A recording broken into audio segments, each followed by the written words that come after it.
کر دیں آپ. جلدی سے میں اس طرح کی بات نہیں, میری طبیعت میں بہت جوڑنا ہے, توڑنے کی بات کبھی نہیں کرتا, لیکن اچھی طرح سے بزرگوں کے ساتھ بیٹھ کر تجربہ ہے. اس لیے کہ جو بیٹی لے کر خوش نہ ہو, توجہ کریں میرے جملے پہ, جو بیٹی لے کر خوش نہ ہو, آخر آپ کیا دے دیں گے تو وہ خوش ہوگا؟ آپ کیا دیں گے تو وہ خوش ہوگا؟ ہے کوئی بات؟ ارے بیٹی سے جب وہ خوش نہیں ہو رہا ہے, اب بیٹی سے بڑی بھی کوئی چیز ہے دینے کی؟ جو بیٹی لے کے خوش نہ ہو, کیا لے کے خوش ہوگا؟ وہ کبھی خوش نہیں ہوگا آپ سے. اس لیے ایسے لوگوں سے رشتہ داری کرنا ہی نہیں, مت کرو, مت کرو. غریب سے غریب کے ساتھ بھی عادل, لالچیوں کے ساتھ, اس کی لالچ کبھی نہیں بھرے گی. کچھ ہمارے بزرگوں نے لکھ دیا ہے کتابوں کے اندر کہ جہیز دینا سنت ہے, لیکن میں یہاں تھوڑا سا معذرت کرتے ہوئے, یہ جو آپ نے اس اینگل سے دیکھا نا کہ جہیز دینا سنت ہے, میں کہتا ہوں کوئی جہیز دینا سنت نہیں ہے, کچھ سنت نہیں, کوئی جہیز دینا سنت نہیں. اس کو دوسرے اینگل سے آپ دیکھیں. میں یہ تو نہیں کہوں گا کہ میری یہ تحقیق ہے, کیونکہ میں کوئی محقق آدمی نہیں ہوں, فقیر ہوں. آپ ایک فقیر کی بڑھ سمجھ کے سن لے, پسند آئے تو قبول, نہیں پسند آئے تو یہیں چھوڑ کے چلے جاؤ, کوئی بات. اتنی تو سب سمجھ میں آ گئی نا جو میں نے قرآن حدیث سے ٹچ میں کہی ہے, لیکن یہ میں اپنے ذہن کی کہہ رہا ہوں. دیکھنے کا انداز بدلو. جیسے سنت سنت, اس کی فہرست بھی ہے, چکی, بسترا, 8-10-20 برتن جو بھی ہے. 8-10-20 برتن آپ سنت بتاتے تو لوگ 80 مانگتے ہی ہیں, دینا ہی پڑتا ہے. اس کو دوسرے اینگل سے دیکھو آپ, بات اگر سمجھ میں آئے تو لے لینا, ورنہ چھوڑ دینا. پھر کہتا ہوں کوئی مناظرہ, کوئی بحث بازی کے لیے یہ ورق نہیں کھول رہا ہوں, ہاں جس کی مرضی آئے, لیکن ایک بات, اینگل, دیکھنے کا اینگل. پانی کا گلاس ہے, آدھا بھرا ہوا ہے آدھا خالی ہے. آپ پوچھیں گے کہ کیا ہے, کوئی کہے گا آدھا خالی ہے, کوئی کہے گا آدھا بھرا ہے. کون جھوٹ بول رہا ہے؟ کون جھوٹ بول رہا ہے؟ دونوں صحیح بول رہے ہیں. تو میری بات بھی صحیح ہے. آپ کہتے ہو سیدہ فاطمہ کو جہیز دیا, میں کہتا ہوں نہیں دیا. فاطمہ تو زہرا کو کوئی جہیز نہیں دیا. کفیر وہ دیا وہ کیا تھا؟ میں نے کہا مجھے جو بات سمجھ میں آتی وہ یہ ہے کہ اگر حضور سیدہ فاطمہ کو جہیز دیتے تو پھر حضور کی کوئی ایک بیٹی نہیں تھی سیدہ فاطمہ. ہم اہل سنت کے عقیدے میں حضور کی 4 بیٹیاں ہیں, ٹھیک؟ سیدہ زینب, رقیہ, ام کلثوم, 3 یہ بھی ہیں, چوتھی وہ بھی, اور چاروں حضور ہی کی بیٹیاں ہیں. چاروں حضور ہی کی بیٹیاں ہیں. کوئی یوٹیوب پہ آ کر کتنا بھی بکے کہ یہ عمر بتاؤ اور وہ عمر بتاؤ, ہم قرآن پہ ایمان لائے, ہم تاریخ پر ایمان نہیں لائے. اور حضور کی 3 سے زائد بیٹیاں قرآن سے ثابت ہیں.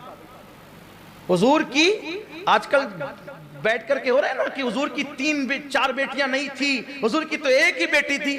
تاریخ میں بتاؤ. ہم کہتے ہیں ہم تاریخ پہ ایمان نہیں لائے. اگر تاریخ اٹھا کے دیکھیں تو بھی تاریخ میں اور بھی کچھ ہے, تاریخ میں اور بھی کچھ ہے. ہم سیاہ حروف کے قائل نہیں, ہم قرآن مبین کے قائل ہیں. یہ بات چھڑ گئی ہے تو بول دوں, بات اختتام پہ لے جاتے ہوئے, چکے بات آ گئی ہے, بول سکتا ہوں, ٹائم ہو گیا زیادہ لیکن بولتا ہوں. سب کا ذہن آگے جی, کچھ لوگ کہہ رہے ہیں, کچھ لوگوں کی جی نہیں ہے اس میں. ہاں زبردستی کی جی, ٹھیک ہے کوئی بات نہیں. سنتے تو ہم لوگ سنتے ہی رہتے ہیں, لیکن بات آج عنوان کوئی خاص ہے تو آج کر دیں. ہمیں چیلنج کیا جاتا ہے, تاریخ سے بتاؤ, تاریخ سے بتاؤ, تاریخ سے بتاؤ. چھوڑ تیری تاریخ, ہم اسی تاریخ کو مانتے ہیں جو تاریخ قرآن و سنت سے مطابقت کرے, جو تاریخ قرآن و سنت کی مخالفت کرے. لکھنے والا کتنا ہی بڑا ہے, ہم اس کو جوتے کی نوک پہ رکھتے ہیں.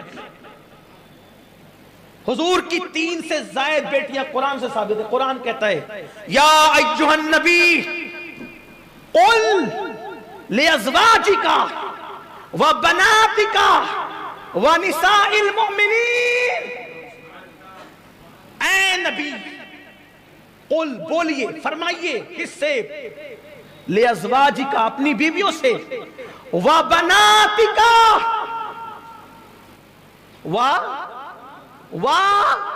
بناتک, اپنی بیٹیوں سے, وَنِسَاءِ الْمُؤْمِنِينَ اور مومنوں کی عورتوں سے 3 گروپ کیے قرآن نے عورتوں کے، لِأَزْوَاجِكَ وَبَنَاتِكَ وَنِسَاءِ. بولیے آپ اے محبوب، آپ بولیے کس سے؟ اپنی ازواج سے، اپنی بیٹیوں سے اور مومن عورتوں سے. 3 گروپ ہو گئے. اس کا مطلب مومنوں کی عورتوں سے بول دیجئے، اپنی بیویوں سے بول دیجئے، اور کس سے؟ وَبَنَاتِكَ، اپنی بیٹیوں سے. اگر ایک ہی بیٹی ہوتی، ایک ہی بیٹی، تو قرآن کیا کہتا؟ بنتِكَ، اپنی بیٹی سے بولیے. اور 2 ہوتی، اس لیے کہ عربی کا قاعدہ ہے ہر زبان میں واحد ہے اور جمع ہے. ہر زبان میں واحد اور جمع ہے. یہ عربی کی فصاحت ہے. عربی میں واحد جمع نہیں ہے. واحد تثنیہ، جمع بھی فعل نہیں، جمع قلت، جمع کثرت، یہ ہے عربی کا قاعدہ.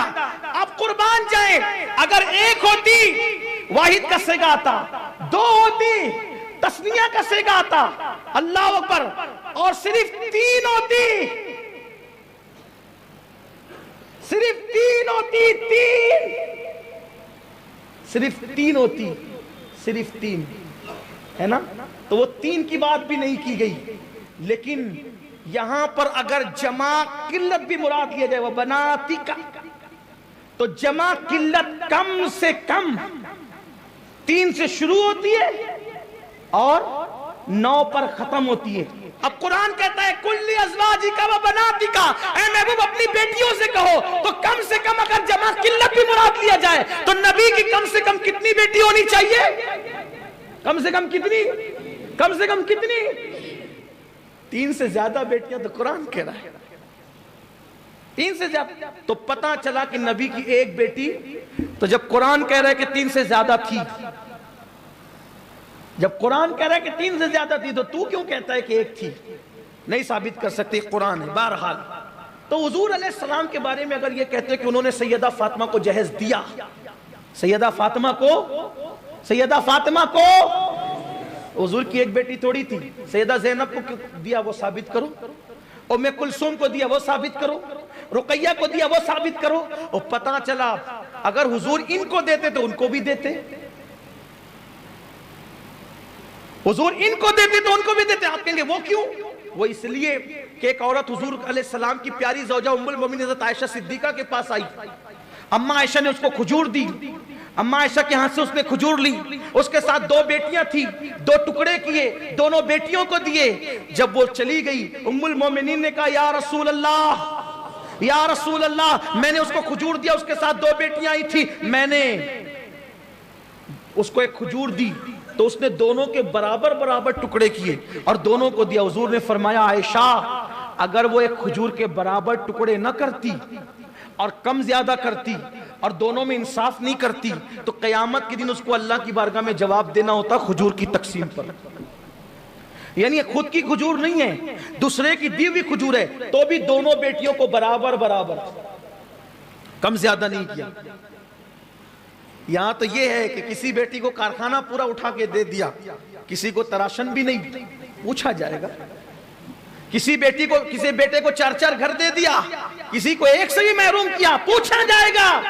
جب کھجور کی تقسیم میں برابری ہے تو جو رسول کھجور کی تقسیم میں برابری کا حکم دے، حضور سے یہ معاذ اللہ کیسے ممکن ہے کہ جو کھجور کی تقسیم میں برابری کا حکم دے وہ ایک بیٹی کو جہیز دے دے اور 3 بیٹیوں کو کچھ نہ دے؟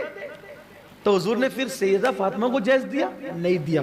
لیکن دیا تو نا، حضور کے گھر سے چکی گئی تھی نا، چمڑے کا بستر گیا تھا نا، 2 تکیے گئے تھے نا، مشکیزہ گیا تھا. میں نے کہا بالکل گیا تھا حضور کے گھر سے، لیکن سیدہ فاطمہ کو نہیں گیا تھا. بات اصل یہ ہے، جس اینگل سے میں دکھانا چاہتا ہوں وہ یہ ہے کہ مولائے کائنات حضور کے صرف داماد ہی نہیں ہے، حضور کے چچا زاد بھائی بھی ہیں. اور مولا علی کی پرورش حضور نے اپنے گھر میں کی، حضور نے اپنے گھر میں کی. مولا کائنات کا کوئی گھر نہیں تھا، گھر کا سامان نہیں تھا. اگر بفرض محال مولا علی کا رشتہ سیدہ فاطمہ کے ساتھ نہ ہوتا اور کسی اور کے بھی ساتھ ہوتا تو بولو ان کے گھر کے سامان کی ذمہ داری حضور کے کرم پر تھی کہ نہیں تھی؟ حضور تو حضور علیہ السلام نے سیدہ فاطمہ کو جہیز نہیں دیا بیٹی کی حیثیت سے. حضور اکرم صلی اللہ علیہ وسلم نے جس علی کی پرورش کی تھی، پڑھایا تھا، لکھایا تھا، تربیت کی تھی، اب ان کا نیا گھر بس رہا تھا تو ان کے یہاں برتنوں کی ضرورت تھی اور جانتے تھے کہ اس وقت تو علی لانے کی پوزیشن میں نہیں ہے، تو حضور علیہ السلام نے وہ بیٹی کو نہیں بلکہ یہ سارا سامان اپنے چچا کے بیٹے چچا زاد بھائی مولا علی کو عطا فرمایا. ختم ہو گیا جہیز کا شش محل ہی چکنا چور ہو جاتا ہے. تو لوگوں کو یہ غلط فہمی ہوئی.